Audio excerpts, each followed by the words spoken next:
It's a sellout crowd for Kareem Abdul-Jabbar and his special first hour of our program as we come to you live from Los Angeles. Talking with the great Hall of Fame center and coach part of the Lakers. And you know, that I'm flipping through channels, I see that movie Airplane on again. And I'm telling you, you told me at one time more people came up to you and recognized you for that than in terms of your playing career. Yeah, especially young people who didn't see me play and don't watch the ESPN Classic. So they see that movie, though, and they... Now, did you come up with the Bob Lanier line about carrying Bob Lanier, or how did that happen? I can't take credit for that. No, they figured that one out. But even there, they were teasing about defense, and that's part of the thing that you could play hard, and there's different styles, ways to lead, and expressions. Mild-mannered is how you looked on the court, but you were just as fierce and as competitive, right? I mean, is that the way people would read things? I think that... I don't know, because I don't know what they were reading, because I made the all-defensive team 10 times in my career. That's must mean I did something on the defensive end of the court. Yeah, and it's like you never got a rebound or any of those type of. It just amazes me when we talk about the greatest players of all time. I've mentioned this to you time and again, Kareem. Nobody has your resume. Nobody. Not Michael Jordan, not Magic Johnson. There's nobody in the history of the NBA that can match up your resume, and that's not even including your college or high school careers. Well, thank you. Thank you. But things get lost. People focus on certain things, and because you do one thing exceptionally well, they think that maybe you didn't do anything else well. And that's just human nature. And we need people like you to remind them. Well, how about, and also the day and age where we didn't have so many TV channels, you didn't have the internet and YouTube to show your highlights and to have your stats out there while you were playing. Don't you think that would have helped people become more aware? Oh, certainly. Yeah. Because let's say if someone like Oscar Robertson had his career now, wow, people would be in awe. You know, they would give him the awesome accolades that he deserves for what he did, because what he did, guys now it's impossible for them to do that. They don't have the savvy and the skill. They're physically gifted, absolutely, as much as Oscar was, but his gamesmanship, his knowledge of the game was infinite, and compared to them, so it's a different era. Well, and that's why getting an appearance in a movie or two, and I know there aren't a lot of parts for a guy 7 foot plus, but I think it warmed people up who maybe weren't even basketball fans at the time. When did you first, in terms of your height, at what age did you start, or did people say, hey, you should be playing basketball if you're going to be that tall? I wanted to play for the Brooklyn Dodgers. That's wow. what You'd have been a heck of a shortstop, right? No, that's a long strike zone, though, as a hitter. I pitched. Oh, wow! Yeah, but I didn't have Randy Johnson as a role model, right? But that didn't work. But I was in the 5th grade when some guy showed me the George Mikan drill, and it was because I was always taller than all the kids my age. But I had to go and play against the kids that were 2 and 3 years older, because I was the same size as them, and they were a lot more physically advanced than I was. Their strength and agility and aggressiveness were ahead of mine. So the hook shot was the only thing I could shoot that didn't get smashed back into my face.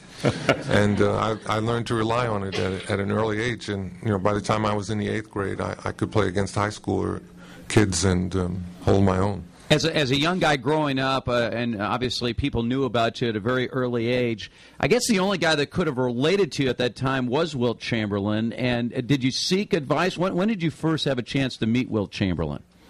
I met Wilt when I was in the 8th grade, and I met Bill Russell when I was in the 9th grade. The NBA teams used to practice at my high school gym because it was very close to the old Madison Square Garden. And in return for that, we would get free passes to go to see NBA games. And so I got to get the Bill Russell seminar by sitting in, real close to the court in Madison Square Garden and watching the Celtics when they would come to New York to play. There were a lot of doubleheaders, so I got to see him play a lot. And I really learned a lot about the game watching Bill Russell and also Wilt Chamberlain. And they had two very different styles at that time. Obviously, Russell was the consummate team guy, whereas Wilt just came out and scored, 100 points in a single game. You could have done the same thing, obviously, that Wilt was doing, but it seemed just from an early standpoint, you went the other direction. Why? My high school coach, Jack Donahue, emphasize, watch how the Celtics play. They pass the ball, the open guy gets the shot. That's how you play this game. It's a passing game, and you let the open guy get the shot, and everybody goes to the offensive boards. And I would go in and watch the Celtics. He would ask us like trick questions. They'd win, and he'd say, "All right, how many guys on the Celtics got 20 points?" Nobody on the Celtics had 20 points, but their team shooting percentage was way high because the ball always ended up in the hands of the guy that was open, and then you had Bill Russell cleaning up mistakes on the offensive boards. So really learned how to play the game.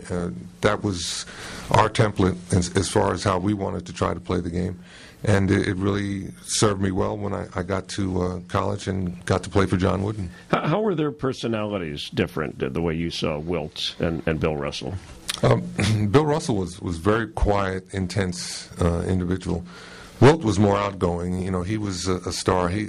LeBron James reminds me a lot of Wilt. Really? Yeah, just because he's just very outgoing and very approachable. Bill Russell stayed to himself. He threw up before games. He was a very intense man and very difficult person to know. When I first met him, the first day I met him, Red Auerbach said, "Hey, Bill, come on, stand up, come over here and meet this kid." And Bill said, "I'm not standing up to meet any kid." But that was him. That was him, right?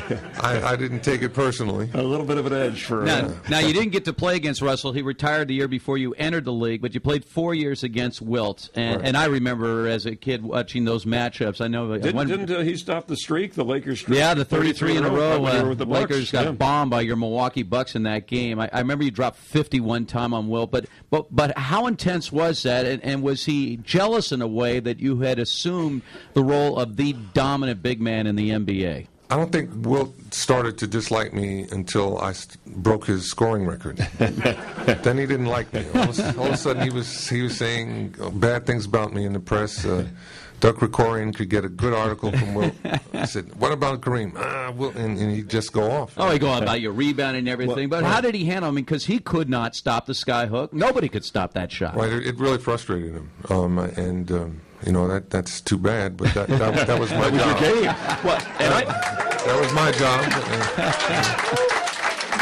And I think, Kareem, the other part of it is the longevity. I joked about how long, but you played for a long time, but you were very effective for a long time. A number of factors, hard work, obviously, you perform a certain skill. But what else went into that? Were there certain things that you were able to do to maintain that, not only that level physically, but mentally as well? My training regimen really served me well. I understood that it's three legs to it: cardiovascular endurance, strength training, and flexibility. So I did a lot of yoga while I was playing, and that added element really was good maintenance for my body, and it enabled me to leave the game when I wanted to leave the game. What would you use as the barometer? Steve's a big stats guy, so whenever we compare players or centers, it's numbers and things like that. We use awards, championships. What would you use as a barometer to assess just how great a player's career has been? I think the real barometer is how he fits in with his teammates and makes the team effect greater. The 5 people working together can achieve more than 5 individuals doing their thing. So people have to facilitate that. There's a great clip on YouTube. It's called Block Art by Bill Russell. I suggest any high school player that wants to learn about who Bill Russell was, you go on YouTube and look at Block Art Bill Russell, and you will be amazed because you can see how he dominated games. It's a lot of footage from his heydays with the Celtics, and they put together, it's about a 5 or 6 minute clip. And it's amazing, and you can see how it was impossible for people to beat the Celtics in those days because no one could score near the basket. He eliminated people wanting to shoot near the basket. They had to know where he was and then take their shot, and it really affected every team that the Celtics played against.